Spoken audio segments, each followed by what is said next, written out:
ආර්ථික අපහසුතා නිසා වසරකට දරුවන් 22,000කගේ පමණ පාසල් ගමන අතරමඟ නවතිනවා.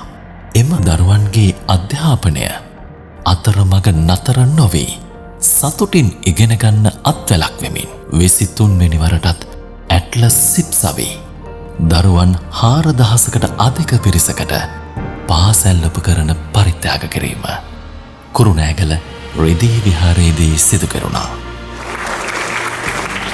ඓතිහාසික රිදී විහාරස්ථානයත් ඇට්ලස් ඇක්සීලියා ආයතනයත් එකට ඒකාබද්ධ වෙලා වර්ෂ 23ක් මුළුල්ලේ මේ ප්‍රදේශයේ ජීවත් වන සිසු දරුදරියන් උදෙසා අවශ්‍ය කරන පාසල් උපකරණ ලබා දෙමින් ඔවුන්ට විශාල ශක්තියක් මේ දක්වාම මේ ආයතනය සපයලා තියෙනවා. ඇට්ලස් සිප්සයි වැඩසටහන ලබා දෙන පොත් කට්ටල නිසා මට සතුටින් හැමදාම ඉස්කෝලේ යන්න පුළුවන්. 23 වෙනි වරටත් ඇට්ලස් සිප්සවිය අපේ දරුවන් බලන්න ආවා.